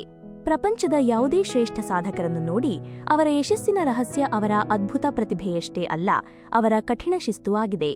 ಪ್ರತಿದಿನ ಕಷ್ಟವಾದರೂ ಸರಿಯೇ ಜಿಮ್ಗೆ ಹೋಗುವುದು, ಪ್ರತಿದಿನ ಹೊಸ ವಿಷಯ ಕಲಿಯುವುದು, ತಮ್ಮ ಹಣವನ್ನು ಶಿಸ್ತಿನಿಂದ ನಿರ್ವಹಣೆ ಮಾಡುವುದು ಅವರ ಅಭ್ಯಾಸವಾಗಿರುತ್ತದೆ. ನೀವು ಜೀವನದಲ್ಲಿ ಏನನ್ನಾದರೂ ಸಾಧಿಸಬೇಕು ಎಂದರೆ ಇಂದಿನಿಂದಲೇ ನಿಮ್ಮ ಜೀವನದಲ್ಲಿ ಸ್ವಯಂ ಶಿಸ್ತನ್ನು ಅಳವಡಿಸಿಕೊಳ್ಳಿ. ಕಷ್ಟವಾದರೂ ಪರವಾಗಿಲ್ಲ, ನೀವು ಅಂದುಕೊಂಡ ಕೆಲಸವನ್ನು ಮುಗಿಸಲೇಬೇಕು ಎಂಬ ಹಠವನ್ನು ಬೆಳೆಸಿಕೊಳ್ಳಿ. 7ನೇ ಅಧ್ಯಾಯ, ನಿರಂತರತೆಯ ಶಕ್ತಿ. ಶಿಸ್ತು ನಮ್ಮ ಜೀವನದಲ್ಲಿ ಎಂತಹ ಬದಲಾವಣೆಯನ್ನು ತರುತ್ತದೆ ಎಂದು ನಾವು ನೋಡಿದೆವು. ಆದರೆ ಆ ಶಿಸ್ತನ್ನು 1-2 ದಿನ ಪಾಲಿಸಿ ನಂತರ ಬಿಟ್ಟು ಬಿಟ್ಟರೆ ಏನಾದರೂ ಪ್ರಯೋಜನವಿದೆಯೇ? ಖಂಡಿತ ಇಲ್ಲ ಸ್ನೇಹಿತರೆ. ನಮ್ಮ ಸಣ್ಣ ಸಣ್ಣ ಪ್ರಯತ್ನಗಳನ್ನು ಬೃಹತ್ ಯಶಸ್ಸನ್ನಾಗಿ ಪರಿವರ್ತಿಸುವ ಆ ಅದ್ಭುತ ರಹಸ್ಯವೇ ನಿರಂತರತೆಯ ಶಕ್ತಿಯಾಗಿದೆ. ನಾವು ಒಂದು ದಿನದಲ್ಲಿ ಏನನ್ನು ಸಾಧಿಸಬಹುದು ಎನ್ನುವುದನ್ನು ಅತಿಯಾಗಿ ಅಂದಾಜು ಮಾಡುತ್ತೇವೆ. ಆದರೆ ನಿರಂತರತೆಯಿಂದ 1 ವರ್ಷದಲ್ಲಿ ಏನನ್ನು ಸಾಧಿಸಬಹುದು ಎನ್ನುವುದನ್ನು ಸಂಪೂರ್ಣವಾಗಿ ಕಡೆಗಣಿಸುತ್ತೇವೆ. ಇದನ್ನು ಅರ್ಥಮಾಡಿಕೊಳ್ಳಲು ಒಬ್ಬ ಕಲ್ಲು ಒಡೆಯುವ ವ್ಯಕ್ತಿಯ ಉದಾಹರಣೆಯನ್ನು ನೋಡೋಣ ಬನ್ನಿ. ಆತ ಒಂದು ದೊಡ್ಡ ಬಂಡೆಯನ್ನು ಒಡೆಯಲು ಸುತ್ತಿಗೆಯಿಂದ ನಿರಂತರವಾಗಿ ಹೊಡೆಯುತ್ತಿರುತ್ತಾನೆ. 10 ಸಲ, 20 ಸಲ, 50 ಸಲ ಹೊಡೆಯುತ್ತಾನೆ. ಆದರೆ ಆ ಬಂಡೆಯ ಮೇಲೆ ಒಂದು ಸಣ್ಣ ಗೀರು ಕೂಡ ಬೀಳುವುದಿಲ್ಲ. 99 ಬಾರಿ ಪೆಟ್ಟು ತಿಂದರೂ ಆ ಕಲ್ಲು ಸ್ವಲ್ಪವೂ ಕದಲುವುದಿಲ್ಲ. ಆದರೆ ಯಾವಾಗ ಆತ 100ನೇ ಪೆಟ್ಟು ಹಾಕುತ್ತಾನೋ ಆ ಬೃಹತ್ ಬಂಡೆ 2 ಭಾಗವಾಗಿ ಸೀಳಿ ಬೀಳುತ್ತದೆ. ಸ್ನೇಹಿತರೆ, ಇಲ್ಲಿ ಆಳವಾಗಿ ಯೋಚನೆ ಮಾಡಿ. ಆ ಬಂಡೆ ಸೀಳಿದ್ದು ಕೇವಲ ಆ 100ನೇ ಪೆಟ್ಟಿನಿಂದಲೇ? ಖಂಡಿತ ಅಲ್ಲ. ಆ 100ನೇ ಪೆಟ್ಟು ಕೆಲಸ ಮಾಡಿದ್ದು ಅದಕ್ಕೂ ಮುನ್ನ ಬಿದ್ದ 99 ನಿರಂತರ ಪೆಟ್ಟುಗಳ ಶ್ರಮದಿಂದ. ಮೃದುವಾದ ನೀರಿನ ಹನಿಯೊಂದು ನಿರಂತರವಾಗಿ ಒಂದೇ ಜಾಗದಲ್ಲಿ ತೊಟ್ಟಿಕ್ಕುತ್ತಿದ್ದರೆ ಅದು ಎಂತಹ ಕಠಿಣವಾದ ಬಂಡೆಯನ್ನು ಸೀಳಬಲ್ಲದು. ಇದು ಆ ನೀರಿನ ಹನಿಯ ಶಕ್ತಿಯಲ್ಲ, ಬದಲಿಗೆ ಅದರ ನಿರಂತರತೆಯ ಶಕ್ತಿಯಾಗಿದೆ. ನೀವು ಜಿಮ್ಗೆ ಹೋಗಿ ಒಂದೇ ದಿನ 10 ಗಂಟೆ ಕಸರತ್ತು ಮಾಡಿದರೆ ನಿಮ್ಮ ದೇಹ ಬದಲಾಗುವುದಿಲ್ಲ, ಬದಲಿಗೆ ನೀವು ಆಸ್ಪತ್ರೆ ಸೇರಬೇಕಾಗುತ್ತದೆ. ಆದರೆ ಪ್ರತಿದಿನ ಕೇವಲ 20 ನಿಮಿಷ ನಿರಂತರವಾಗಿ ವ್ಯಾಯಾಮ ಮಾಡಿದರೆ 6 ತಿಂಗಳಿನಲ್ಲಿ ನಿಮ್ಮ ದೇಹ ಸಂಪೂರ್ಣವಾಗಿ ಸದೃಢವಾಗುತ್ತದೆ. ಆದ್ದರಿಂದ ಯಶಸ್ಸು ಎನ್ನುವುದು ರಾತ್ರಿ ಬೆಳಗಾಗುವುದರೊಳಗೆ ಸಿಗುವ ಲಾಟರಿಯಲ್ಲ. ನೀವು ಮಾಡುವ ಸಣ್ಣ ಸಣ್ಣ ಉತ್ತಮ ಕೆಲಸಗಳನ್ನು ಪ್ರತಿದಿನ, ಪ್ರತಿ ವಾರ, ಪ್ರತಿ ತಿಂಗಳು ನಿರಂತರವಾಗಿ ಮಾಡುತ್ತಲೇ ಇರಿ. ಆ ನಿರಂತರತೆಯೇ ನಿಮ್ಮನ್ನು ಯಶಸ್ಸಿನ ಶಿಖರಕ್ಕೆ ಕೊಂಡೊಯ್ಯುತ್ತದೆ. 8ನೇ ಅಧ್ಯಾಯ, ಗುರಿಗಳ ಶಕ್ತಿ. ನಾವು ಶಿಸ್ತು ಮತ್ತು ನಿರಂತರತೆಯಿಂದ ಕಷ್ಟಪಡಬೇಕು ಎಂದು ತಿಳಿದುಕೊಂಡೆವು. ಆದರೆ ಕೇವಲ ಕಷ್ಟಪಟ್ಟರೆ ಸಾಕೆ? ನಾವು ಯಾವ ದಿಕ್ಕಿನಲ್ಲಿ ಓಡುತ್ತಿದ್ದೇವೆ ಮತ್ತು ನಮ್ಮ ಗಮ್ಯಸ್ಥಾನ ಯಾವುದು ಎನ್ನುವುದು ನಮಗೆ ಸ್ಪಷ್ಟವಾಗಿ ಗೊತ್ತಿರಬೇಕಲ್ಲವೇ? ಅಲ್ಲಿಗೆ ಬರುವುದು ನಮ್ಮ 8ನೇ ಅಧ್ಯಾಯವಾದ ಗುರಿಗಳ ಶಕ್ತಿಯಾಗಿದೆ. ಇದನ್ನು ಅರ್ಥಮಾಡಿಕೊಳ್ಳಲು ಒಂದು ಆಸಕ್ತಿದಾಯಕ ಉದಾಹರಣೆಯನ್ನು ನೋಡೋಣ ಬನ್ನಿ. ಊಹಿಸಿಕೊಳ್ಳಿ, ನಿಮ್ಮ ಬಳಿ ಬೇಕಾದಷ್ಟು ಹಣವಿದೆ ಮತ್ತು ಪ್ರಯಾಣ ಮಾಡಲು ಭಾರೀ ಉತ್ಸಾಹವೂ ಇದೆ. ನೀವು ಲಗೇಜ್ ಪ್ಯಾಕ್ ಮಾಡಿಕೊಂಡು ರೈಲ್ವೆ ನಿಲ್ದಾಣಕ್ಕೆ ಹೋಗುತ್ತೀರಾ? ಅಲ್ಲಿ ಟಿಕೆಟ್ ಕೌಂಟರ್ಗೆ ಹೋಗಿ ನನಗೆ ಒಂದು ಟಿಕೆಟ್ ಕೊಡಿ ಎನ್ನುತ್ತೀರಾ. ಅವರು ಎಲ್ಲಿಗೆ ಟಿಕೆಟ್ ಬೇಕು ಸರ್ ಎಂದು ಕೇಳಿದರೆ ನೀವು ಎಲ್ಲಿಗಾದರೂ ಸರಿ ನನಗೆ ಪ್ರಯಾಣ ಮಾಡಬೇಕು, ಯಾವುದಾದರೂ ಒಂದು ಟಿಕೆಟ್ ಕೊಡಿ ಎಂದರೆ ಏನಾಗುತ್ತದೆ? ಅವರು ಖಂಡಿತವಾಗಿಯೂ ನಿಮ್ಮನ್ನು ನೋಡಿ ನಗುತ್ತಾರೆ. ನಿಮಗೆ ಎಲ್ಲಿಗೆ ಹೋಗಬೇಕು ಎಂದು ಗೊತ್ತಿಲ್ಲ ಎಂದ ಮೇಲೆ ನೀವು ಯಾವ ರೈಲನ್ನು ಹತ್ತಲು ಸಾಧ್ಯ? ನೀವು ಎಲ್ಲಿಗೂ ತಲುಪುವುದಿಲ್ಲ. ಅಲ್ಲೇ ರೈಲ್ವೆ ನಿಲ್ದಾಣದಲ್ಲೇ ಸುತ್ತಾಡಿ ಸುಸ್ತಾಗುತ್ತೀರಾ ಅಷ್ಟೇ. ನಿಮಗೆ ಆಶ್ಚರ್ಯವಾಗಬಹುದು ಸ್ನೇಹಿತರೆ, ಇಂದಿನ ಜಗತ್ತಿನಲ್ಲಿ 90%ಕ್ಕಿಂತ ಹೆಚ್ಚು ಜನರ ಜೀವನ ಕೂಡ ಇದೇ ರೀತಿ ಇದೆ. ಅವರು ಪ್ರತಿದಿನ ಬೆಳಿಗ್ಗೆ ಏಳುತ್ತಾರೆ, ಕೆಲಸಕ್ಕೆ ಹೋಗುತ್ತಾರೆ, ಕಷ್ಟಪಟ್ಟು ದುಡಿಯುತ್ತಾರೆ. ಆದರೆ ತಮ್ಮ ಜೀವನದಲ್ಲಿ ಎಲ್ಲಿಗೆ ಹೋಗಬೇಕು, 5 ವರ್ಷಗಳ ನಂತರ ತಾವು ಎಲ್ಲ ಇರಬೇಕು ಎನ್ನುವ ಸ್ಪಷ್ಟವಾದ ಗುರಿ ಅವರಲ್ಲಿ ಇರುವುದಿಲ್ಲ. ಗುರಿ ಇಲ್ಲದ ಕಾರಣ ಅವರು ಎಷ್ಟೇ ಕಷ್ಟಪಟ್ಟರೂ ಅದೇ ಜಾಗದಲ್ಲೇ ಒದ್ದಾಡುತ್ತಿರುತ್ತಾರೆ.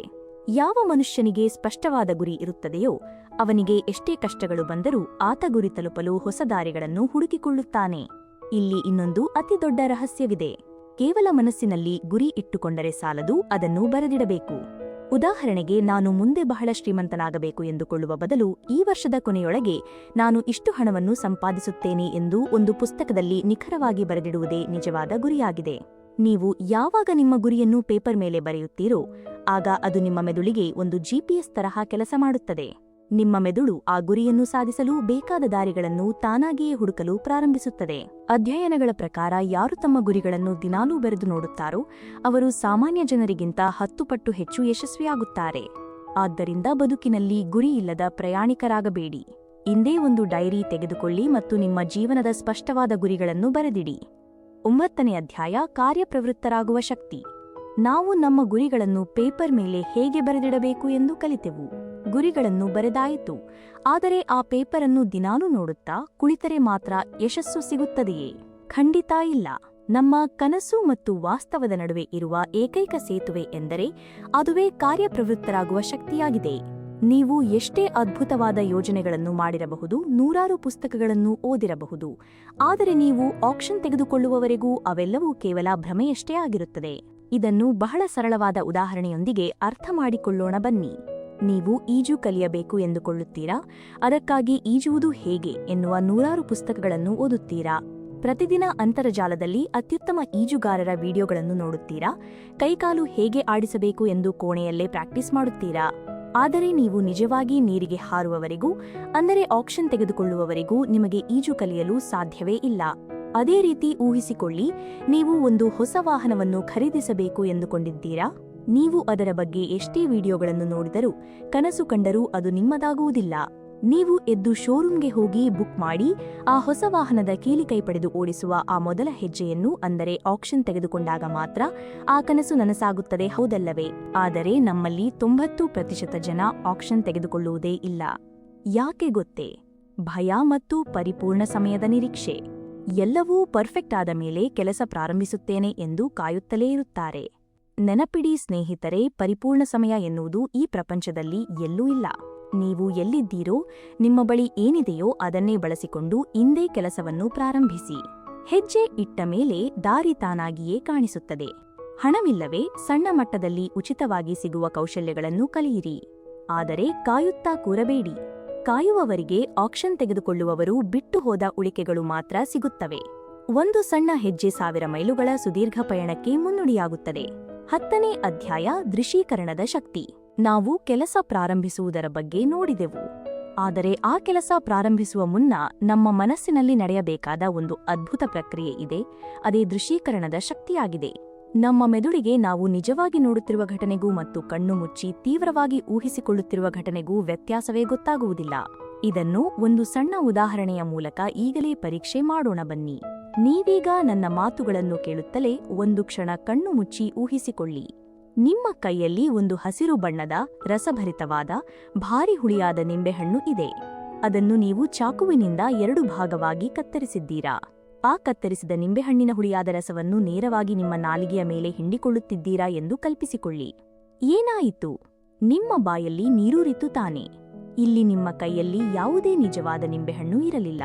ಆದರೆ ನೀವು ತೀವ್ರವಾಗಿ ಕಲ್ಪಿಸಿಕೊಂಡ ತಕ್ಷಣ ನಿಮ್ಮ ಮೆದುಳು ಅದನ್ನು ಸತ್ಯ ಎಂದು ನಂಬಿ ನಿಮ್ಮ ಬಾಯಲ್ಲಿ ನೀರೂರಿಸಿತು. ಸ್ನೇಹಿತರೆ, ಇದೇ ಸೂತ್ರವನ್ನು ನಮ್ಮ ಗುರಿಗಳನ್ನು ಸಾಧಿಸಲು ಬಳಸುವುದೇ ದೃಶ್ಯೀಕರಣವಾಗಿದೆ. ನೀವು ನಿಮ್ಮ ಗುರಿಯನ್ನು ಈಗಾಗಲೇ ತಲುಪಿದ್ದೀರಾ ಎಂದು ಮುಂಚಿತವಾಗಿ ಕಣ್ಣಿಗೆ ಕಟ್ಟುವಂತೆ ಕಲ್ಪಿಸಿಕೊಳ್ಳುವುದು ಇದರ ನಿಯಮ. ಉದಾಹರಣೆಗೆ, ನೀವು ಶಿಸ್ತಿನಿಂದ ಕೆಲಸ ಮಾಡಿ ಆರ್ಥಿಕ ಸ್ವಾತಂತ್ರ್ಯವನ್ನು ಪಡೆಯಬೇಕು ಎಂಬ ಗುರಿ ಹೊಂದಿದ್ದೀರಾ ಎಂದಿಟ್ಟುಕೊಳ್ಳಿ. ಪ್ರತಿದಿನ ಬೆಳಿಗ್ಗೆ ಎದ್ದು ಪ್ರಶಾಂತವಾಗಿ ಕಣ್ಣು ಮುಚ್ಚಿ 5 ನಿಮಿಷ ಊಹಿಸಿಕೊಳ್ಳಿ, ನೀವು ಆರ್ಥಿಕವಾಗಿ ಸಂಪೂರ್ಣ ಸ್ವತಂತ್ರರಾಗಿದ್ದೀರಾ. ನಿಮ್ಮ ಬ್ಯಾಂಕ್ ಖಾತೆಯಲ್ಲಿ ನೀವು ಅಂದುಕೊಂಡಷ್ಟು ಹಣವಿದೆ. ನಿಮ್ಮ ಕುಟುಂಬದವರೆಲ್ಲರೂ ಅತ್ಯಂತ ಖುಷಿಯಿಂದ ಸಂಭ್ರಮಿಸುತ್ತಿದ್ದಾರೆ ಎಂದು. ಈ ರೀತಿ ಪ್ರತಿದಿನ ದೃಶ್ಯೀಕರಣ ಮಾಡಿದಾಗ ನಿಮ್ಮ ಮೆದುಳಿನಲ್ಲಿರುವ ರೆಟಿಕ್ಯುಲರ್ ಆಕ್ಟಿವೇಟಿಂಗ್ ಸಿಸ್ಟಮ್ ಎಂಬ ಅದ್ಭುತ ವ್ಯವಸ್ಥೆಯು ಆಕ್ಟಿವ್ ಆಗುತ್ತದೆ. ಅದು ನಿಮ್ಮ ಗುರಿಗೆ ಬೇಕಾದ ದಾರಿಗಳನ್ನು, ಪುಸ್ತಕಗಳನ್ನು, ಐಡಿಯಾಗಳನ್ನು ಮತ್ತು ಅವಕಾಶಗಳನ್ನು ಎಲ್ಲಿಂದಾದರೂ ಹುಡುಕಿ ನಿಮ್ಮ ಕಣ್ಣು ಮುಂದೆ ತಂದು ನಿಲ್ಲಿಸುತ್ತದೆ. ಜಗತ್ತಿನ ಶ್ರೇಷ್ಠ ಕ್ರೀಡಾಪಟುಗಳು ಮತ್ತು ಉದ್ಯಮಿಗಳು ಮೈದಾನಕ್ಕೆ ಇಳಿಯುವ ಮುನ್ನವೇ ತಾವು ಗೆದ್ದಿರುವಂತೆ 100 ಬಾರಿ ಮನಸ್ಸಿನಲ್ಲಿ ದೃಶ್ಯೀಕರಣ ಮಾಡಿರುತ್ತಾರೆ. ಆದ್ದರಿಂದ ಪ್ರತಿದಿನ ಬೆಳಿಗ್ಗೆ ಎದ್ದ ತಕ್ಷಣ ಮತ್ತು ರಾತ್ರಿ ಮಲಗುವ ಮುನ್ನ ಕೇವಲ 5 ನಿಮಿಷ ಕಣ್ಣು ಮುಚ್ಚಿ ನಿಮ್ಮ ಕನಸು ನನಸಾದಂತೆ ದೃಶ್ಯೀಕರಣ ಮಾಡಿ. ನಿಮ್ಮ ಕನಸುಗಳು ನನಸಾಗುವ ವೇಗ 10 ಪಟ್ಟು ಹೆಚ್ಚಾಗುತ್ತದೆ. 11ನೇ ಅಧ್ಯಾಯ, ನಂಬಿಕೆಯ ಶಕ್ತಿ. ನಾವು ನಮ್ಮ ಗುರಿಗಳನ್ನು ಕಣ್ಣಿಗೆ ಕಟ್ಟುವಂತೆ ದೃಶ್ಯೀಕರಣ ಮಾಡಬೇಕು ಎಂದು ತಿಳಿದುಕೊಂಡೆವು. ಆದರೆ ಕೇವಲ ಕಣ್ಣು ಮುಚ್ಚಿ ಊಹಿಸಿಕೊಂಡರೆ ಸಾಕೆ? ನಿಮ್ಮ ಮನಸ್ಸಿನ ಆಳದಲ್ಲಿ ಇದು ನನ್ನಿಂದ ನಿಜವಾಗಿಯೂ ಸಾಧ್ಯವೇ ಎನ್ನುವ ಸಣ್ಣ ಅನುಮಾನವಿದ್ದರೂ ಆ ದೃಶ್ಯೀಕರಣ ಎಂದಿಗೂ ಕೆಲಸ ಮಾಡುವುದಿಲ್ಲ. ಇಲ್ಲಿಗೆ ಬರುವುದು ನಮ್ಮ ಜೀವನದ ಭದ್ರ ಅಡಿಪಾಯವಾಗಿರುವ ನಂಬಿಕೆಯ ಶಕ್ತಿಯಾಗಿದೆ. ಇದನ್ನು ಅರ್ಥಮಾಡಿಕೊಳ್ಳಲು ಒಂದು ಅತ್ಯದ್ಭುತವಾದ ಕಥೆಯನ್ನು ಕೇಳಿ. ಒಬ್ಬ ವ್ಯಕ್ತಿ ಆನೆಗಳ ಕ್ಯಾಂಪ್ ಮೂಲಕ ನಡೆದುಕೊಂಡು ಹೋಗುತ್ತಿದ್ದ. ಅಲ್ಲಿ ಭಾರಿ ಗಾತ್ರದ ದೊಡ್ಡ ದೊಡ್ಡ ಆನೆಗಳಿದ್ದವು. ಆದರೆ ಆ ವ್ಯಕ್ತಿಗೆ ಒಂದು ಭಾರಿ ಆಶ್ಚರ್ಯ ಕಾದಿತ್ತು. ಆ ಬೃಹತ್ ಆನೆಗಳನ್ನು ಯಾವುದೇ ದೊಡ್ಡ ಕಬ್ಬಿಣದ ಸರಪಳಿಯಿಂದಾಗಲಿ ಅಥವಾ ಪಂಜರದಲ್ಲಾಗಲಿ ಕೂಡಿ ಹಾಕಿರಲಿಲ್ಲ. ಬದಲಾಗಿ ಆನೆಗಳ ಮುಂದಿನ ಕಾಲಿಗೆ ಕೇವಲ ಒಂದು ಸಣ್ಣ ತೆಳುವಾದ ಹಗ್ಗವನ್ನು ಕಟ್ಟಿ ಒಂದು ಮರದ ಗೂಟಕ್ಕೆ ಕಟ್ಟಲಾಗಿತ್ತು ಅಷ್ಟೇ. ಆ ವ್ಯಕ್ತಿಗೆ ಅತ್ಯಂತ ಆಶ್ಚರ್ಯವಾಯಿತು. ಆ ಬೃಹತ್ ಆನೆಗಳು ಮನಸ್ಸು ಮಾಡಿದರೆ ಒಂದೇ ಸೆಕೆಂಡಿನಲ್ಲಿ ಆ ಸಣ್ಣ ಹಗ್ಗವನ್ನು ಕಿತ್ತುಕೊಂಡು ಹೋಗಬಹುದಿತ್ತು. ಆದರೆ ಅವು ಕದಲದೆ ಸುಮ್ಮನೆ ನಿಂತಿದ್ದವು. ಕುತೂಹಲ ತಡೆಯಲಾರದೆ ಆ ವ್ಯಕ್ತಿ ಅಲ್ಲಿದ್ದ ಮಾವುತನನ್ನು ಕೇಳಿದ, ಅಲ್ಲಪ್ಪ, ಇಷ್ಟು ದೊಡ್ಡ ದೊಡ್ಡ ಆನೆಗಳು ಈ ಸಣ್ಣ ಹಗ್ಗವನ್ನು ಯಾಕೆ ಕಿತ್ತುಕೊಂಡು ಹೋಗುತ್ತಿಲ್ಲ ಎಂದು. ಆಗ ಮಾವುತ ಮುಗುಳ್ನಗುತ್ತಾ ಹೇಳಿದ, ಸ್ವಾಮಿ, ಈ ಆನೆಗಳು ಅತ್ಯಂತ ಸಣ್ಣ ಮರಿಗಳಾಗಿದ್ದಾಗಲೂ ನಾವು ಇದೇ ಗಾತ್ರದ ಹಗ್ಗದಿಂದಲೇ ಅವುಗಳನ್ನು ಕಟ್ಟುತ್ತಿದ್ದೆವು. ಆಗ ಅವು ಚಿಕ್ಕದಾಗಿದ್ದ ಕಾರಣ ಎಷ್ಟೇ ಪ್ರಯತ್ನಪಟ್ಟರೂ ಆ ಹಗ್ಗವನ್ನು ಕಡಿದುಕೊಳ್ಳಲು ಅವುಗಳಿಂದ ಸಾಧ್ಯವಾಗಲಿಲ್ಲ. ದಿನೇ ದಿನೇ ಪ್ರಯತ್ನಪಟ್ಟು ಕೊನೆಗೆ ಈ ಹಗ್ಗವನ್ನು ಕಡಿದುಕೊಳ್ಳುವುದು ನನ್ನಿಂದ ಸಾಧ್ಯವೇ ಇಲ್ಲ ಎಂದು ಅವು ಬಲವಾಗಿ ನಂಬಿಬಿಟ್ಟವು. ಈಗ ಅವು ಬೃಹದಾಕಾರವಾಗಿ ಬೆಳೆದಿವೆ. ಅವುಗಳಿಗೆ ಅಪಾರವಾದ ಶಕ್ತಿ ಇದೆ. ಆದರೆ ಆ ಹಗ್ಗವನ್ನು ಕಿತ್ತುಕೊಳ್ಳಲು ಸಾಧ್ಯವಿಲ್ಲ ಎಂಬ ನಂಬಿಕೆ ಅವುಗಳ ಮನಸ್ಸಿನಲ್ಲಿ ಎಷ್ಟು ಗಟ್ಟಿಯಾಗಿ ಕುಳಿತಿದೆ ಎಂದರೆ ಅವು ಈಗ ಆ ಹಗ್ಗವನ್ನು ಕೀಳಲು ಪ್ರಯತ್ನವನ್ನೇ ಮಾಡುವುದಿಲ್ಲ ಎಂದು. ಸ್ನೇಹಿತರೆ, ಈ ಕಥೆ ಕೇಳಿದಾಗ ನಮಗೆ ಆಶ್ಚರ್ಯವಾಗುತ್ತದೆ ಅಲ್ವೇ? ಆದರೆ ಸ್ವಲ್ಪ ಆಳವಾಗಿ ಯೋಚನೆ ಮಾಡಿ ನೋಡಿ. ನಾವೆಲ್ಲರೂ ಕೂಡ ನಮ್ಮ ಜೀವನದಲ್ಲಿ ಇದೇ ಆನೆಗಳಂತೆ ವರ್ತಿಸುತ್ತಿದ್ದೇವೆ. ಬಾಲ್ಯದಿಂದಲೇ ಸಮಾಜ ಮತ್ತು ನಮ್ಮ ಸುತ್ತಮುತ್ತಲಿನವರು ನಮ್ಮ ಮನಸ್ಸಿನಲ್ಲಿ ಕೆಲವು ನಕಾರಾತ್ಮಕ ಸೀಮಿತ ನಂಬಿಕೆಗಳನ್ನು ಕಟ್ಟಿಹಾಕಿದ್ದಾರೆ. ನಮ್ಮದು ಮಧ್ಯಮ ವರ್ಗದ ಕುಟುಂಬ. ನಾವು ದೊಡ್ಡ ಉದ್ಯಮ ಮಾಡಲು ಸಾಧ್ಯವಿಲ್ಲ. ನನಗೆ ಸರಿಯಾಗಿ ಇಂಗ್ಲಿಷ್ ಬರುವುದಿಲ್ಲ. ನಾನು ಜೀವನದಲ್ಲಿ ಮುಂದೆ ಬರಲು ಸಾಧ್ಯವಿಲ್ಲ ಎನ್ನುವುದೆಲ್ಲವೂ ಕೇವಲ ಆ ಸಣ್ಣ ಹಗ್ಗಗಳಷ್ಟೇ. ವಾಸ್ತವದಲ್ಲಿ ನಿಮ್ಮ ಸಾಮರ್ಥ್ಯ ಆ ಹಗ್ಗಕ್ಕಿಂತ 1000 ಪಟ್ಟು ದೊಡ್ಡದಾಗಿದೆ. ನಿಮ್ಮ ಜೀವನದ ಮಟ್ಟ ನಿಮ್ಮ ನಂಬಿಕೆಯ ಮಟ್ಟವನ್ನು ಮೀರಿ ಎಂದಿಗೂ ಬೆಳೆಯುವುದಿಲ್ಲ. ನಿಮ್ಮಿಂದ ಒಂದು ಕೆಲಸ ಸಾಧ್ಯ ಎಂದು ನೀವು ನಂಬಿದರೂ ನೀವು ಸರಿಯೇ. ನಿಮ್ಮಿಂದ ಸಾಧ್ಯವಿಲ್ಲ ಎಂದು ನೀವು ನಂಬಿದರೂ ನೀವು ಸರಿಯೇ. ಅಂತಿಮವಾಗಿ ನಿಮ್ಮ ನಂಬಿಕೆಯೇ ಗೆಲ್ಲುತ್ತದೆ. ಆದ್ದರಿಂದ ಮೊದಲು ನಿಮ್ಮ ಸಾಮರ್ಥ್ಯದ ಮೇಲೆ ನಿಮಗಿರುವ ಆ ಅಗೋಚರ ಹಗ್ಗಗಳನ್ನು ಕಿತ್ತೆಸೆಯಿರಿ ಮತ್ತು ನಿಮ್ಮ ಮೇಲೆ ನೀವು 100% ನಂಬಿಕೆ ಇಡಿ. ಜಗತ್ತು ನಿಮ್ಮನ್ನು ನಂಬುವುದು ಆಮೇಲೆ. ಮೊದಲು ನೀವು ನಿಮ್ಮನ್ನು ನಂಬಬೇಕು. 12ನೇ ಅಧ್ಯಾಯ, ಹವ್ಯಾಸದ ಶಕ್ತಿ. ನಾವು ನಮ್ಮ ಮೇಲಿನ ಅಗಾಧವಾದ ನಂಬಿಕೆಯ ಬಗ್ಗೆ ತಿಳಿದುಕೊಂಡೆವು. ಆದರೆ ಕೇವಲ ನಂಬಿಕೆ ಇದ್ದು ಬಿಟ್ಟರೆ ನಾವು ಯಶಸ್ವಿಯಾಗುತ್ತೇವೆಯೇ? ಆ ನಂಬಿಕೆಯನ್ನು ವಾಸ್ತವಕ್ಕೆ ತರಲು ನಾವು ಪ್ರತಿದಿನ ಮಾಡುವ ಸಣ್ಣ ಸಣ್ಣ ಕೆಲಸಗಳು ಬಹಳ ಮುಖ್ಯವಾಗುತ್ತವೆ. ಅದೇ ಹವ್ಯಾಸದ ಶಕ್ತಿಯಾಗಿದೆ. ಮೊದಲು ನಾವು ನಮ್ಮ ಹವ್ಯಾಸಗಳನ್ನು ರೂಪಿಸುತ್ತೇವೆ. ಆಮೇಲೆ ಆ ಹವ್ಯಾಸಗಳು ನಮ್ಮ ಇಡೀ ಜೀವನವನ್ನೇ ರೂಪಿಸುತ್ತವೆ. ಇದನ್ನು ಬಹಳ ಸರಳವಾದ ಉದಾಹರಣೆಯ ಮೂಲಕ ಅರ್ಥಮಾಡಿಕೊಳ್ಳೋಣ ಬನ್ನಿ. ಇಬ್ಬರು ಸ್ನೇಹಿತರಿದ್ದಾರೆ ಎಂದು ಊಹಿಸಿಕೊಳ್ಳಿ. ಇಬ್ಬರಿಗೂ ಜೀವನದಲ್ಲಿ ದೊಡ್ಡ ಸಾಧನೆ ಮಾಡಬೇಕು ಎಂಬ ಗುರಿ ಇದೆ. ಮೊದಲನೇ ವ್ಯಕ್ತಿ ಪ್ರತಿದಿನ ರಾತ್ರಿ ಮಲಗುವ ಮುನ್ನ ಕೇವಲ 10 ನಿಮಿಷ ಮೊಬೈಲ್ ಪಕ್ಕಕ್ಕಿಟ್ಟು ಯಾವುದಾದರೂ ಒಂದು ಒಳ್ಳೆಯ ಪುಸ್ತಕದ ಕೇವಲ 10 ಪುಟಗಳನ್ನು ಓದುವ ಅದ್ಭುತ ಅಭ್ಯಾಸ ಮಾಡಿಕೊಳ್ಳುತ್ತಾನೆ. ಎರಡನೇ ವ್ಯಕ್ತಿ ಅದೇ 10-20 ನಿಮಿಷವನ್ನು ಸುಮ್ಮನೆ ಸಾಮಾಜಿಕ ಜಾಲತಾಣಗಳಲ್ಲಿ ರೀಲ್ಸ್ ಅಥವಾ ವಿಡಿಯೋಗಳನ್ನು ನೋಡುತ್ತಾ ಕಳೆಯುತ್ತಾನೆ. ಒಂದು ದಿನದಲ್ಲಿ, ಒಂದು ವಾರದಲ್ಲಿ ಅಥವಾ ಒಂದು ತಿಂಗಳಿನಲ್ಲಿ ಇವರಿಬ್ಬರ ಜೀವನದಲ್ಲಿ ಯಾವುದೇ ದೊಡ್ಡ ವ್ಯತ್ಯಾಸ ಕಾಣಿಸುವುದಿಲ್ಲ. ಆದರೆ ಸರಿಯಾಗಿ 1 ವರ್ಷದ ನಂತರ ಏನಾಗುತ್ತದೆ ಗೊತ್ತೇ? ಮೊದಲನೇ ವ್ಯಕ್ತಿ ವರ್ಷಕ್ಕೆ 3560 ಪುಟಗಳನ್ನು ಓದಿರುತ್ತಾನೆ. ಅಂದರೆ ಕನಿಷ್ಠ ಪಕ್ಷ 15ರಿಂದ 20 ಅತ್ಯುತ್ತಮ ಪುಸ್ತಕಗಳನ್ನು ಓದಿ ಮುಗಿಸಿರುತ್ತಾನೆ. ಆತನ ಜ್ಞಾನ, ಆಲೋಚನಾ ಲಹರಿ ಮತ್ತು ತಿಳುವಳಿಕೆ ಸಾಮಾನ್ಯ ಜನರಿಗಿಂತ 100 ಪಟ್ಟು ಹೆಚ್ಚಾಗಿರುತ್ತದೆ. ಆದರೆ ಎರಡನೇ ವ್ಯಕ್ತಿ 1 ವರ್ಷದ ಹಿಂದೆ ಎಲ್ಲಿದ್ದನೋ ಈಗಲೂ ಅಲ್ಲೇ ಇರುತ್ತಾನೆ. ಸ್ನೇಹಿತರೆ, ಇಲ್ಲಿ ಮ್ಯಾಜಿಕ್ ಮಾಡಿದ್ದು ಆ ಮೊದಲನೇ ವ್ಯಕ್ತಿಯ ಬುದ್ಧಿವಂತಿಕೆಯಲ್ಲ, ಆತನ ಆ ಸಣ್ಣ ಒಳ್ಳೆಯ ಹವ್ಯಾಸ. ಹವ್ಯಾಸ ಎನ್ನುವುದು ಒಂದು ಕಣ್ಣಿಗೆ ಕಾಣದ ಕಬ್ಬಿಣದ ಸರಪಳಿ ಇದ್ದ ಹಾಗೆ. ಒಳ್ಳೆಯ ಹವ್ಯಾಸಗಳು ನಿಮ್ಮನ್ನು ಯಶಸ್ಸಿನ ಶಿಖರಕ್ಕೆ ಎತ್ತಿದರೆ, ಕೆಟ್ಟ ಹವ್ಯಾಸಗಳು ನಿಮ್ಮನ್ನು ಪಾತಾಳಕ್ಕೆ ತಳ್ಳುತ್ತವೆ. ನಿಮ್ಮ ಭವಿಷ್ಯ ಹೇಗಿರುತ್ತದೆ ಎಂದು ತಿಳಿಯಲು ಜ್ಯೋತಿಷಿಗಳ ಬಳಿ ಹೋಗುವ ಅಗತ್ಯವಿಲ್ಲ. ಕೇವಲ ನಿಮ್ಮ ಇಂದಿನ ಹವ್ಯಾಸಗಳನ್ನು ನೋಡಿಕೊಂಡರೆ ಸಾಕು, ನಿಮ್ಮ ಭವಿಷ್ಯ ಕಣ್ಣಿಗೆ ಕಟ್ಟಿದಂತೆ ಕಾಣುತ್ತದೆ. ಬೆಳಿಗ್ಗೆ ಬೇಗ ಏಳುವುದು, ಪ್ರತಿದಿನ ಹೊಸ ವಿಷಯ ಕಲಿಯುವುದು, ಆರೋಗ್ಯಕರವಾದ ಊಟ ಮಾಡುವುದು, ಗಳಿಸಿದ ಹಣದಲ್ಲಿ ಸ್ವಲ್ಪ ಉಳಿತಾಯ ಮಾಡುವುದು, ಇವೆಲ್ಲವೂ ನಿಮ್ಮ ಭವಿಷ್ಯವನ್ನು ಕಟ್ಟುವ ಇಟ್ಟಿಗೆಗಳಾಗಿವೆ. ಆರಂಭದಲ್ಲಿ ಈ ಒಳ್ಳೆಯ ಹವ್ಯಾಸಗಳನ್ನು ಬೆಳೆಸಿಕೊಳ್ಳುವುದು ಸ್ವಲ್ಪ ಕಷ್ಟ ಎನಿಸಬಹುದು. ಆದರೆ ಒಮ್ಮೆ ಅದು ರೂಢಿಯಾದರೆ ಅದೇ ಹವ್ಯಾಸಗಳು ನಿಮ್ಮನ್ನು ಕಷ್ಟವಿಲ್ಲದ ಯಶಸ್ಸಿನತ್ತ ನಡೆಸುತ್ತವೆ. 13ನೇ ಅಧ್ಯಾಯ, ಒಡನಾಟದ ಶಕ್ತಿ. ಒಳ್ಳೆಯ ಹವ್ಯಾಸಗಳನ್ನು ಬೆಳೆಸಿಕೊಳ್ಳಬೇಕು ಎಂದು ನಾವು ತಿಳಿದುಕೊಂಡೆವು. ಆದರೆ ನೀವು ಎಷ್ಟೇ ಒಳ್ಳೆಯ ಹವ್ಯಾಸಗಳನ್ನು ಬೆಳೆಸಿಕೊಂಡರೂ, ಎಷ್ಟೇ ದೊಡ್ಡ ಗುರಿಗಳನ್ನು ಇಟ್ಟುಕೊಂಡರೂ, ನಿಮ್ಮ ಸುತ್ತಮುತ್ತ ಇರುವ ಜನರು ಸರಿ ಇಲ್ಲದಿದ್ದರೆ ನೀವು ಎಂದಿಗೂ ಯಶಸ್ವಿಯಾಗಲು ಸಾಧ್ಯವಿಲ್ಲ. ಅದೇ ಒಡನಾಟದ ಶಕ್ತಿಯಾಗಿದೆ. ನಾವು ಅತಿ ಹೆಚ್ಚು ಸಮಯ ಕಳೆಯುವ 5 ಜನರ ಸರಾಸರಿ ನಾವಾಗಿರುತ್ತೇವೆ ಎನ್ನುತ್ತಾರೆ ಜ್ಞಾನಿಗಳು. ಅಂದರೆ ನಿಮ್ಮ ಜೊತೆಗಿರುವ 5 ಜನ ಸ್ನೇಹಿತರು ಸೋಮಾರಿಗಳಾಗಿದ್ದರೆ ಶೀಘ್ರದಲ್ಲೇ 6ನೇ ಸೋಮಾರಿ ನೀವೇ ಆಗುತ್ತೀರಾ. ನಿಮ್ಮ 5 ಜನ ಸ್ನೇಹಿತರು ದಿನವಿಡೀ ಬೇರೆಯವರ ಬಗ್ಗೆ ಗಾಸಿಪ್ ಮಾಡುತ್ತಾ ಸಮಯ ಹಾಳು ಮಾಡುವವರಾಗಿದ್ದರೆ 6ನೇ ವ್ಯಕ್ತಿ ನೀವೇ ಆಗುತ್ತೀರಾ. ಅದೇ ನಿಮ್ಮ 5 ಜನ ಸ್ನೇಹಿತರು ಉದ್ಯಮ, ಹೂಡಿಕೆ ಅಥವಾ ಜೀವನದಲ್ಲಿ ಏನಾದರೂ ಸಾಧನೆ ಮಾಡುವ ಬಗ್ಗೆ ಮಾತನಾಡುವವರಾಗಿದ್ದರೆ ಗ್ಯಾರಂಟಿಯಾಗಿ 6ನೇ ಯಶಸ್ವಿ ವ್ಯಕ್ತಿ ನೀವೇ ಆಗಿರುತ್ತೀರಾ. ಇದನ್ನು ಅರ್ಥಮಾಡಿಕೊಳ್ಳಲು ಒಂದು ಅದ್ಭುತವಾದ ಕಥೆಯನ್ನು ಕೇಳಿ. ಒಬ್ಬ ರೈತನಿಗೆ ಕಾಡಿನಲ್ಲಿ ಒಂದು ಹದ್ದಿನ ಮೊಟ್ಟೆ ಸಿಗುತ್ತದೆ. ಆತ ಅದನ್ನು ತಂದು ತನ್ನ ಮನೆಯಲ್ಲಿದ್ದ ಕೋಳಿಗಳ ಮೊಟ್ಟೆಯ ಜೊತೆ ಇಡುತ್ತಾನೆ. ಕೆಲವು ದಿನಗಳ ನಂತರ ಆ ಮೊಟ್ಟೆ ಒಡೆದು ಹದ್ದಿನ ಮರಿ ಹೊರಬರುತ್ತದೆ. ಆದರೆ ಅದು ತಾನು ಹುಟ್ಟಿದಾಗಿನಿಂದ ತನ್ನ ಸುತ್ತಮುತ್ತಲಿನ ಕೋಳಿಗಳನ್ನೇ ನೋಡುತ್ತಾ ಬೆಳೆಯುತ್ತದೆ. ತಾನು ಕೂಡ ಒಂದು ಕೋಳಿ ಎಂದೇ ಅದು ಬಲವಾಗಿ ನಂಬಿಬಿಡುತ್ತದೆ. ಕೋಳಿಗಳಂತೆಯೇ ನೆಲವನ್ನು ಕೆದರಿ ಹುಳುಗಳನ್ನು ತಿನ್ನುವುದು, ಕೋಳಿಗಳಂತೆಯೇ ಕೂಗುವುದು ಮತ್ತು ಕೇವಲ 1-2 ಅಡಿ ಮಾತ್ರ ಹಾರಿ ಮತ್ತೆ ನೆಲಕ್ಕೆ ಬೀಳುವುದು ಆ ಹದ್ದಿನ ಮರಿಯ ದಿನಚರಿಯಾಗುತ್ತದೆ. ಹೀಗೆ ತನ್ನ ಇಡೀ ಜೀವನವನ್ನು ಒಂದು ಕೋಳಿಯಂತೆಯೇ ಕಳೆಯಲು ಪ್ರಾರಂಭಿಸುತ್ತದೆ. ಒಂದು ದಿನ ಆ ಹದ್ದಿನ ಮರಿ ಆಕಾಶದತ್ತ ನೋಡುತ್ತದೆ. ಅಲ್ಲಿ ಒಂದು ಬೃಹತ್ ಗಾತ್ರದ ಹದ್ದು ಅತ್ಯಂತ ರಾಜಗಾಂಭೀರ್ಯದಿಂದ ಮೋಡಗಳ ಮೇಲೆ ಹಾರಾಡುತ್ತಿರುತ್ತದೆ. ಇದನ್ನು ನೋಡಿ ಆಶ್ಚರ್ಯಗೊಂಡ ಮರಿ ಪಕ್ಕದಲ್ಲಿದ್ದ ಕೋಳಿಯನ್ನು ಕೇಳುತ್ತದೆ, ಅಬ್ಬಾ, ಆ ಹಕ್ಕಿ ಎಷ್ಟು ಅದ್ಭುತವಾಗಿ ಹಾರುತ್ತಿದೆ, ನಾವು ಆ ರೀತಿ ಹಾರಬಹುದೇ ಎಂದು. ಆಗ ಆ ಕೋಳಿ ನಗುತ್ತಾ ಹೇಳುತ್ತದೆ, ಹುಚ್ಚ, ಅದು ಪಕ್ಷಿಗಳ ರಾಜಹದ್ದು, ನಾವು ಕೇವಲ ನೆಲದ ಮೇಲಿರುವ ಕೋಳಿಗಳು, ನಾವು ಆಕಾಶದಲ್ಲಿ ಹಾರಲು ಸಾಧ್ಯವೇ ಇಲ್ಲ, ಸುಮ್ಮನೆ ನೆಲದ ಮೇಲಿರುವ ಕಾಳುಗಳನ್ನು ಹೆಕ್ಕಿ ತಿನ್ನು ಎಂದು. ಆ ಹದ್ದಿನ ಮರಿ ಕೋಳಿಯ ಮಾತನ್ನು ನಂಬಿ ಮತ್ತೆಂದು ಆಕಾಶಕ್ಕೆ ಹಾರುವ ಪ್ರಯತ್ನವನ್ನೇ ಮಾಡುವುದಿಲ್ಲ. ಕೊನೆಗೊಂದು ದಿನ ತಾನೊಂದು ಕೋಳಿ ಎಂದೇ ನಂಬಿ ಸತ್ತು ಹೋಗುತ್ತದೆ.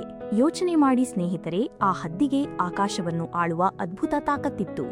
ಆದರೆ ಅದರ ಒಡನಾಟ ಕೇವಲ ನೆಲಕೆದರುವ ಕೋಳಿಗಳ ಜೊತೆಗಿದ್ದರಿಂದ ತನ್ನ ನಿಜವಾದ ಶಕ್ತಿ ಏನೆಂದು ತಿಳಿಯದೆಯೇ ಅದು ಸತ್ತು ಹೋಯಿತು. ನಮ್ಮ ಜೀವನವೂ ಹೀಗೆಯೇ ಇದೆ. ನೀವು ಜೀವನದಲ್ಲಿ ಏನಾದರೂ ದೊಡ್ಡದನ್ನು ಸಾಧಿಸಬೇಕು, ಸ್ವಂತ ಉದ್ಯಮ ಪ್ರಾರಂಭಿಸಬೇಕು ಎಂದು ಕನಸು ಕಾಣುತ್ತೀರಾ. ಆದರೆ ನಿಮ್ಮ ಐಡಿಯಾವನ್ನು ನಿಮ್ಮ ಸುತ್ತಮುತ್ತಲಿರುವ ಕೋಳಿಗಳಂತಹ ನಕಾರಾತ್ಮಕ ಜನರ ಜೊತೆ ಹಂಚಿಕೊಂಡರೆ ಅವರು ತಕ್ಷಣ ಇದೆಲ್ಲ ನಮ್ಮಿಂದ ಆಗುವ ಕೆಲಸವಲ್ಲ ಎಂದು ನಿಮ್ಮ ಆತ್ಮವಿಶ್ವಾಸವನ್ನು ಕೊಂದುಬಿಡುತ್ತಾರೆ. ನೀವು ಜೀವನದಲ್ಲಿ ಹದ್ದಿನಂತೆ ಅತ್ಯಂತ ಎತ್ತರಕ್ಕೆ ಹಾರಬೇಕು ಎಂದರೆ ಮೊದಲು ಕೋಳಿಗಳ ಜೊತೆ ನೆಲಕೆದರುವುದನ್ನು ನಿಲ್ಲಿಸಬೇಕು. ನಿಮ್ಮ ಗುರಿಯನ್ನು ಪ್ರೋತ್ಸಾಹಿಸುವ ಮತ್ತು ನಿಮ್ಮನ್ನು ಸದಾ ಎಚ್ಚರಿಸುವ ಸಕಾರಾತ್ಮಕ ಜನರ ಒಡನಾಟವನ್ನು ಇಟ್ಟುಕೊಳ್ಳಿ. ಒಂದು ವೇಳೆ ಅಂತಹ ಒಳ್ಳೆಯ ಜನರು ನಿಮ್ಮ ಸುತ್ತಮುತ್ತ ಇಲ್ಲದಿದ್ದರೆ ಒಂಟಿಯಾಗಿರುವುದು ಎಷ್ಟೋ ಪಾಲು ಮೇಲು. ನಿಮ್ಮ ಫೋನ್ನಲ್ಲಿ ಇಂತಹ ಅದ್ಭುತ ಪುಸ್ತಕಗಳ ಸಾರಾಂಶವನ್ನು ಕೇಳಿ ಮತ್ತು ದೊಡ್ಡ ಸಾಧಕರ ವಿಡಿಯೋಗಳನ್ನು ನೋಡಿ ಅವರೇ ನಿಮ್ಮ ಅತ್ಯುತ್ತಮ ಸ್ನೇಹಿತರಾಗಲಿ. 14ನೇ ಅಧ್ಯಾಯ, ನೀಡುವ ಶಕ್ತಿ.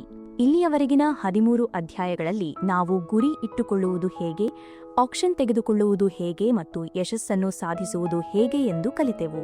ಆದರೆ ಎಷ್ಟೇ ಕೋಟಿ ಹಣ ಸಂಪಾದಿಸಿದರೂ, ಎಷ್ಟೇ ದೊಡ್ಡ ಸಾಧನೆ ಮಾಡಿದರೂ ದಿನದ ಕೊನೆಯಲ್ಲಿ ನಮ್ಮ ಮನಸ್ಸಿಗೆ ನಿಜವಾದ ನೆಮ್ಮದಿ ಸಿಗುವುದು ಎಲ್ಲಿ ಗೊತ್ತೇ?